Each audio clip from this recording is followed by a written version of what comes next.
Carrie, tanto no livro de Stephen King quanto nos filmes, se tornou incrivelmente popular por um motivo simples. Muitos de nós nos identificamos com a história. Stephen King acreditava que o sucesso vinha da vingança de Carrie, algo que qualquer pessoa que já se sentiu humilhada ou excluída poderia entender. Mas a história de Carrie vai além do bullying comum. Ela toca em algo muito profundo sobre ser mulher e lutar para encontrar seu lugar no mundo.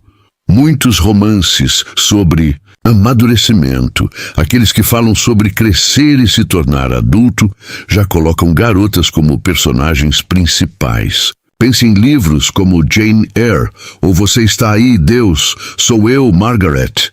Carrie, porém, é diferente. Carrie não é só uma adolescente tentando lidar com a escola e as mudanças do corpo. Ela tem poderes sobrenaturais. Esses poderes aparecem justamente quando ela se sente mais fraca e oprimida, tanto pela mãe religiosa e abusiva, quanto pelos colegas que a maltratam. É como se, ao se transformar em mulher, Carrie também encontrasse uma nova força, uma forma de reagir ao mundo que a machuca. Essa ligação entre o corpo em transformação e o poder de Carrie nos leva a pensar em feminismo, mais especificamente, nas ideias da filósofa Simone de Beauvoir. Beauvoir, em seu livro famoso O Segundo Sexo, analisou profundamente o que significa ser mulher em nossa sociedade. Ela argumenta que a sociedade constrói a ideia de feminilidade como algo separado, inferior à humanidade, que é vista como masculina. Para Beauvoir, ser mulher é ser colocada em uma categoria à parte, menos valorizada do que o padrão masculino. Essa separação cria um problema. Se ser mulher não é a mesma coisa que ser humano completo, como as mulheres podem ter os mesmos direitos e a mesma dignidade? Onde as mulheres se encaixam se a sociedade as define como diferentes e inferiores? E se essa diferença, essa não conformidade com o padrão masculino, faz com que elas sejam vistas como monstros? O gênero terror frequentemente explora essa ideia de monstro, de seres que não se encaixam no que é considerado normal ou humano. O estudioso Noel Carroll define o monstro como algo que a ciência não reconhece como real, ou que é uma aberração, algo fora do comum. Carrie White, com seus poderes sobrenaturais e sua dificuldade em se encaixar socialmente, certamente se parece com um monstro. Mas a monstruosidade de Carrie é especial. Além dos poderes, ela é uma garota normal, com os mesmos desejos e problemas de qualquer adolescente. Ela quer ser aceita, se sente insegura com o corpo que muda, tenta lidar com a família difícil e com a pressão dos colegas. O que torna a história de Carrie tão triste é justamente vermos essa humanidade nela. Nós sentimos pena dela, porque entendemos que, apesar de seus poderes, ela é muito mais humana do que monstruosa. Talvez o verdadeiro monstro da história não seja Carrie, mas sim a comunidade que a rejeita, que não a apoia e não reconhece sua humanidade.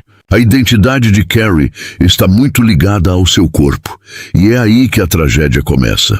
A cena do chuveiro no início do filme mostra isso claramente. Carrie, no banho, percebe o sangue da menstruação e entra em pânico, achando que está morrendo. Para ela, que nunca foi informada sobre o que é menstruar, o sangue é assustador, sinal de ferimento. Como Beauvoir explica, a menstruação pode ser muito traumática para uma jovem que não sabe o que está acontecendo. Em vez de ajudar, as colegas zombam dela, jogam absorventes e a humilham. Punida injustamente por sua ignorância, Carrie reage sem querer, usando seus poderes pela primeira vez. Lâmpadas explodem, objetos se movem, como se a raiva de Carrie se manifestasse no mundo ao redor. A primeira menstruação, como diz Beauvoir, pode ser um trauma, marcando uma ruptura com a infância e jogando a menina no mundo assustador da feminilidade. Beauvoir destaca o medo e a vergonha que a menstruação pode causar, contrastando com a adolescência masculina, que é vista como algo positivo. A menstruação, para Beauvoir, tem um papel importante em definir o destino feminino, porque as mulheres são muitas vezes reduzidas aos seus corpos e à capacidade de ter filhos, limitando sua liberdade. Margaret White, a mãe de Carrie, representa uma visão distorcida da sexualidade feminina, vendo sexo e parto como pecado. Ela proíbe Carrie de saber qualquer coisa sobre isso, acreditando que a pureza é a virgindade e a negação do corpo. Margaret se parece com o tipo de mulher mística que Beauvoir descreve, que busca se redimir da própria feminilidade através da repressão. Mas o comportamento das colegas de Carrie, que parecem valorizar apenas sexo e popularidade, também não é uma alternativa positiva. No filme, a professora Sra. Collins tenta ajudar Carrie, incentivando-a a se maquiar, a ir ao baile, como se isso fosse resolver todos os problemas. Mas essa solução é superficial. O baile, como observam alguns estudiosos, mostra que é falso acreditar que a feminilidade se resume a ter a aparência certa e um par romântico. Essa ideia de que o baile e perder a virgindade são os momentos mais importantes da vida de uma adolescente reforça a ideia de que o destino final da mulher é o casamento e a maternidade. Carrie fica presa entre dois caminhos ruins, representados por duas mães problemáticas, Margaret e Sra. Collins. Uma aprende no ódio à feminilidade e no medo do mundo.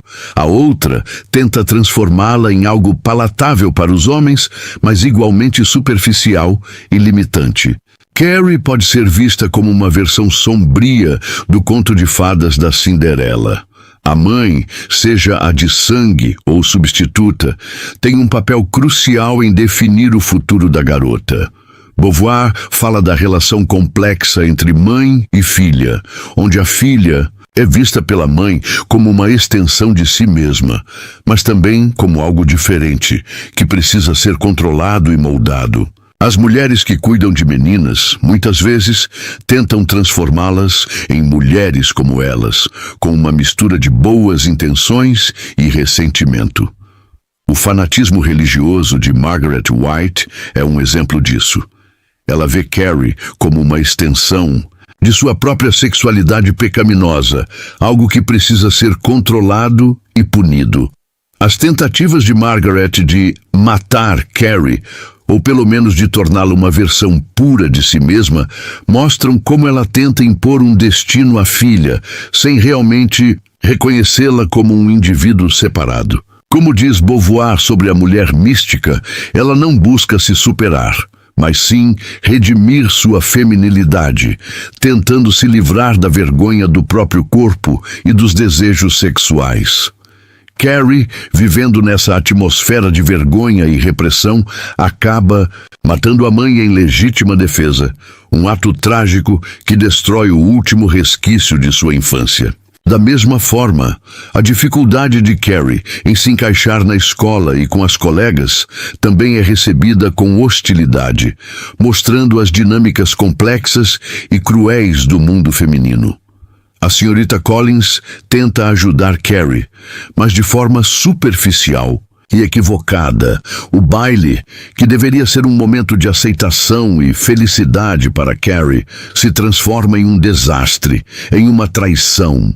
É nesse momento, humilhada e coberta de sangue de porco, que Carrie rejeita essa feminilidade imposta e abraça seus poderes sobrenaturais, agindo finalmente por conta própria, mas de forma destrutiva. Sua morte no final se torna ainda mais triste, um aviso para jovens mulheres que tentam escapar das limitações da feminilidade. A história de Carrie também pode ser vista como uma fantasia de vingança. Mas é importante lembrar que essa vingança leva à autodestruição. Alguns críticos argumentam que Carrie é punida por reagir violentamente, como se histórias de terror tivessem que ter uma moral. Mas essa leitura é muito simplista e ignora a complexidade do terror como gênero. Carrie, como outras histórias de monstros, mostra como a sociedade reage a quem é diferente, a quem não se encaixa. Assim como o monstro de Frankenstein ou a noiva de Frankenstein, Carrie é vista como diferente demais e não consegue ser aceita. Sua morte, portanto, não é uma punição por resistir, mas sim uma crítica àqueles que a atormentaram, mostrando que o verdadeiro monstro é a ignorância e a crueldade da comunidade. Alguns veem a morte da mãe de Carrie como algo necessário para a heroína superar seus obstáculos, como em contos de fadas. Mas em Carrie, a madrasta má, Margaret, tem a última palavra, puxando a heroína para baixo consigo, transformando a história em terror e não em conto de fadas.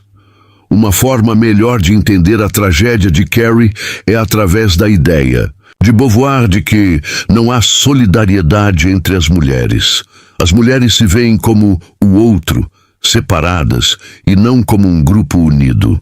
A mãe de Carrie rejeita a feminilidade da filha, as colegas a maltratam, até mesmo as que tentam ajudar, Senhorita Collins, Sue e Snell, acabam falhando em estabelecer uma conexão verdadeira. São principalmente as mulheres que falham com Carrie. Carrie, apesar de querer ser aceita e feminina como as outras garotas, é diferente. Ela é mais independente, mais forte, no sentido de que ela questiona os dois caminhos que lhe são oferecidos, a repressão da mãe e a superficialidade das colegas. Seu poder está em sua capacidade de discordar, de não aceitar passivamente o destino que querem impor a ela. Nesse sentido, ela age como um sujeito, determinando sua própria situação, em vez de deixar que outros definam quem ela deve ser. No entanto, como Beauvoir explica, ninguém pode moldar uma mulher para ser exatamente igual ao padrão masculino. Se uma garota tenta ser diferente, ser como um menino, ela também se torna uma exceção, algo fora do comum, sujeito a um novo tipo de julgamento. Para Beauvoir, a mulher só pode se realizar como sujeito em uma comunidade que aceite e valorize sua subjetividade. E é aí que reside a tragédia de Carrie. Mesmo sendo forte, ela não consegue existir sozinha, sem o apoio de uma comunidade. Morte de Carrie, portanto, é um final trágico que nos faz refletir sobre a falta de solidariedade entre as mulheres e sobre as pressões que o destino feminino impõe. Para Beauvoir, para que uma mulher se afirme como sujeito, ela precisa, de certa forma, renunciar à feminilidade, resistir aos padrões impostos. Mas essa resistência tem um preço. O risco de se tornar um monstro, um pária na comunidade. Carrie, nesse sentido, é uma história que usa o sobrenatural para falar sobre o horror real de perder seu lugar no mundo por ousar ser diferente, por questionar as normas e expectativas que limitam a vida das mulheres.